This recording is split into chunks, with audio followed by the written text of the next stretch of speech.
Everybody hears me? Very good. Okay. Good afternoon, ladies and gentlemen. My name is Carsten Kraus. I'm the founder and CEO of FactFinder. But who is FactFinder? FactFinder is the European market leader for search and navigation in large online shops throughout Europe. Our technology is built into more than 1,200 web shops in the meantime, in most European countries, and now also in Turkey. Among those in Germany, where we come from, are 54 of top 100, so we have a market penetration there of more than 50%. So almost every big online shop is using FactFinder. And why are they doing this? Because we increase conversion by 10 to 33%. So today I'm not going to talk about our product, and I'm not going to talk about what you can do with the product right now, but I'm going to talk about the future of conversion. So what will be the challenges in the next years you will face, and give you some hints what you can do to face them correctly. If you have any questions concerning conversion today, so where to put your search box, how to design the results pages, anything like that, you can ask me in the coffee break, or my colleague Errol from Turkey can answer your questions also in Turkish, and we'll have a short presentation just after me to show what the product today can do. So now I'm talking about conversion. What is conversion? Conversion is the conversion rate, in fact, is the percentage of buyers which turn out from visitors. So if you have 100 visitors and you have 2 buyers, you have a 2% conversion rate. And why is this important? It's important because your revenue directly depends on it. If you do something wrong and you halve your conversion rate, you will halve your revenue. If you do something right and you increase your conversion rate, you will increase your revenue. That's quite simple, but quite often it's not really looked at as much as bringing visitors to your site. Almost everybody invests a lot into bringing visitors to your website, so like paying for SEO, SEM, for advertising, as you heard before. But it multiplies. So if you do something right in bringing visitors to your site and you increase your visitor rate by 20%, that brings you 20% more revenue if your conversion rate stays the same. But if you increase your conversion rate by 20%, then you always also have 20% more revenue, and it normally costs a lot less than bringing more visitors to your site, because most stores are not really optimized towards conversion. Okay, now conversion today depends on a lot of factors, and the key point here is when the customer has entered your website, how does he or she go to the products which he desires, how quickly does he find them, and what does he do, are there any obstacles keeping him or her from buying? So that's just as a basis. For those who did not know, I assume most of you did already. Okay, now what will change in conversion management in the future? There are 3 key issues which we all will have to face over time. One thing is the SOLOMO and omnichannel approach. So people are not just using your web shop, they're using also other devices. The second is internationalization. So if you are a shop which is currently only operating in Turkey, it's quite sure that you will be confronted with international players which come into Turkey and also act here.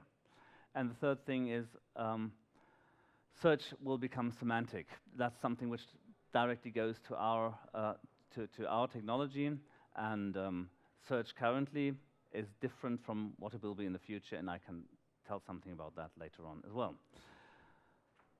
Okay, let's go to omnichannel SOLOMO, also called the customer journey. I think, who's heard of the customer journey? Nobody? Okay, just few.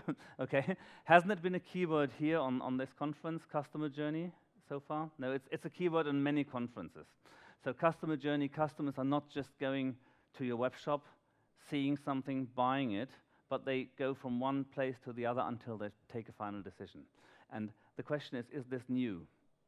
And in fact, it's not, but it has become more complex. When you had mail order in the past, then you always had a customer journey. There has been this kind of customer journey where people had a catalog, and then they for example, used the telephone and ordered something because the catalog couldn't take their orders. Or they had the catalog and then they went to a shop and decided to buy something there physically. But the customer journey was there for a long time, 50 years ago and longer. So, but today, the customer journey has become more complex. So you have lots of touch points, and all those touch points can confuse a customer, but they need not. The key point for you is to provide a coherent experience.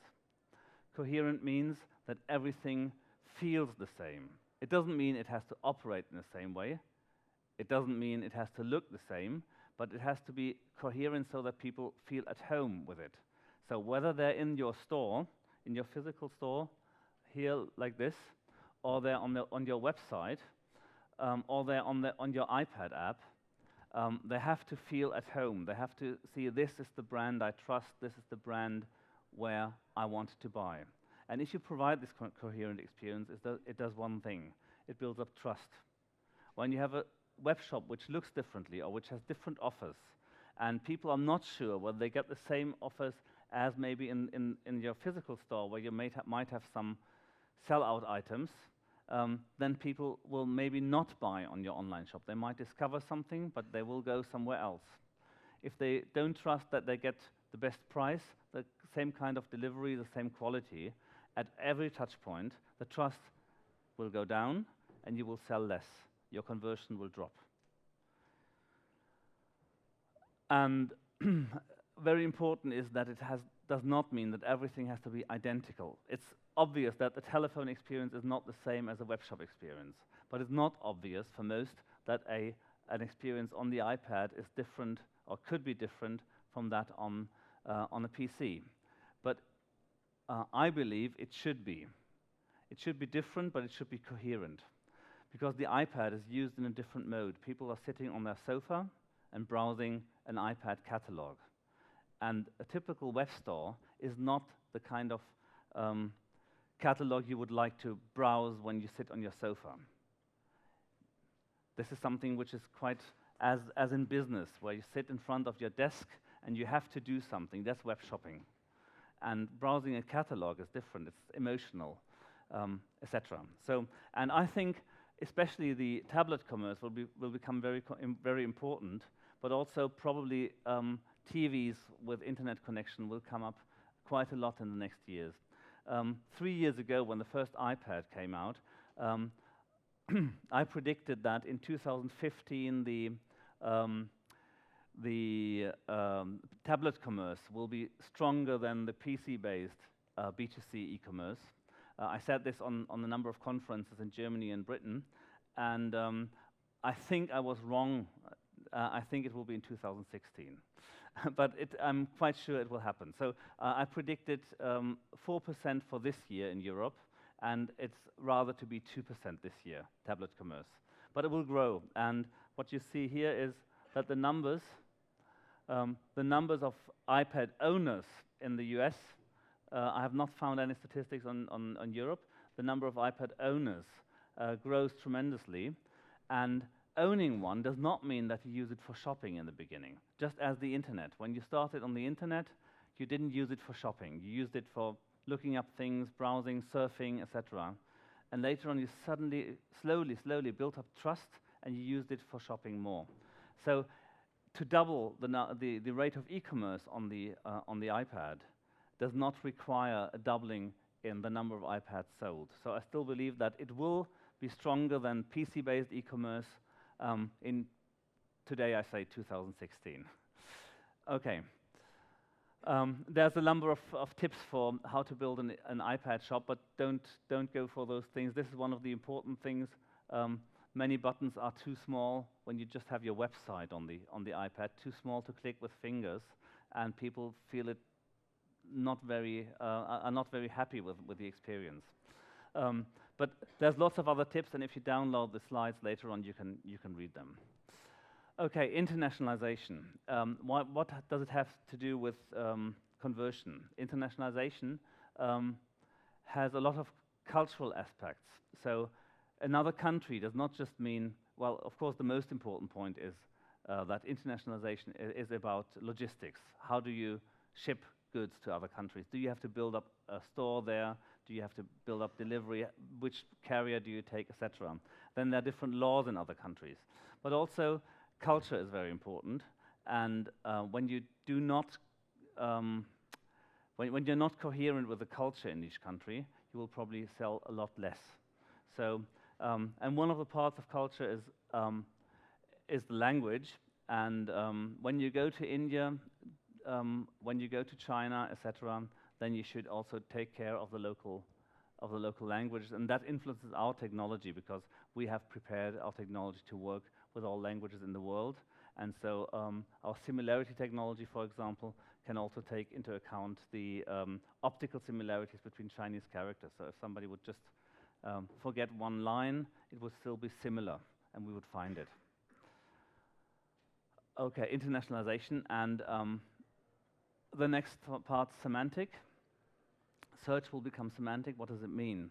There has been a lot of talks about semantic search, and many people confuse semantic search with intelligent search. Today, search is not semantic, but it's already intelligent. So what's the difference? Semantic search means understand and respond rather than just find keywords. To illustrate that, I would like to do 2 experiments with you. In this experiment, I will provide you with a text and a search query, and you will be the search engine, and you will try to find the text, the keyword in the text. Okay, here's the first text, and here's your first search query. So can you answer the search query? Can you find it? I'll give you a hint. It's one of the links on the blue links on the right-hand side. Yeah. Okay. The first one. Right. Yes. Okay. Who's found it? Okay. Quite a lot. Okay. So now the most important question now is: did you understand the text? No, you didn't. Okay. So I see some people shaking their heads. And did you need to understand the text in order to find what was sought for?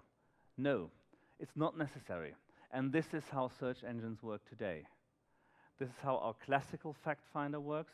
This is how Google works. This is how almost everything in the world works today. And this will change. So it is intelligent in terms of if you have 1,000 texts where you find it, there's a big question which one to show on the first page.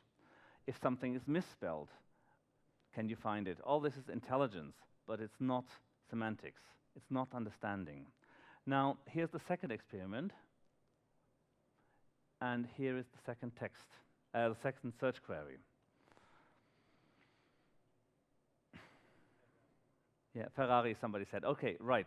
So the answer here is Ferrari. So the burglars rushed away in an open Ferrari. And now the question again. In order to answer the search query, did you need to understand the text? Yes, exactly. Now you needed to understand the text, and this is what semantic search will do. Semantic search understands and responds rather than just finds the characters somewhere in the text. And that's the difference. And all search engines will be able to do this in like 10 years' time. But it will be quite some way there, because humans know so much. For example, when I'm here on this Webrazzi conference, it's obvious that my right-hand thumb is also here. All of you know, but computers don't. It's not as obvious that my jacket is here. I could have just worn another one. It's quite obvious for you that my car has not come with me from Germany on a flight. And it's very clear that my house has not. So we humans know those things, but you have to teach computers all those details about everything in the world, everything we can experience physically, everything we have learned when we were this size. And computers do not have any idea of this, and you have to teach them all of this. And it's a lot of work. Lots of people are doing it at the moment, teaching computers this knowledge, but it's not easy, and it will not be completed next year. So we have entered the tourist space. And why the tourist space? Because in the touristic industry, semantic is an absolute must. So if you look at this kind of search query, Christmas, beach, 1 week with our little daughter. If you try to find this in the hotel, in the hotel description, will you find Christmas? Probably not. Will you find beach? Yes, that's possible. But if that means that somebody wants to travel over Christmas to a beach, not all beaches are suitable. A beach in Italy, for example, will just be too cold.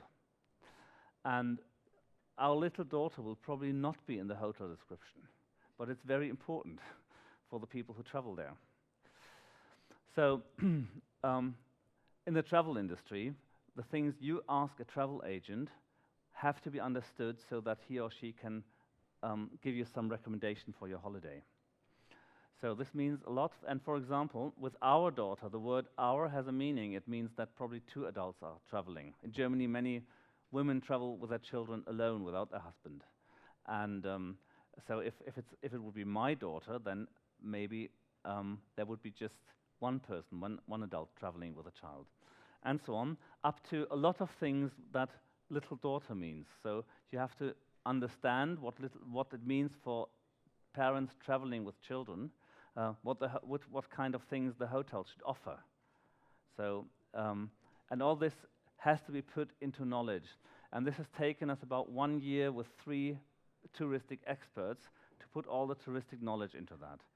Now, if you extend that to the full web and to everything, it means that thousands of people have to work for years to put all this knowledge into a search engine like Google. Google will do it, and they have announced that they will become more and more semantic, but it will not happen next year. They will do something, but they will not go there completely. Okay, so this is the next thing which will influence the web. The computers will understand. You have a question? Yeah, you were asking for the beach, yes. A beach, for example, traveling with children to a beach means that you want a shallow, sandy beach, because else the children might not play with sand, or they might also drown if the beach is too steep. Okay. Okay, so far for my presentation. It's very important not to forget that this is the future, but you're living today and you have to make revenue today, so you should also care for the present. And for that, my colleague Errol will present something, and also we will both be available during the coffee break to give you hints on how to design search results pages, etc. Thank you.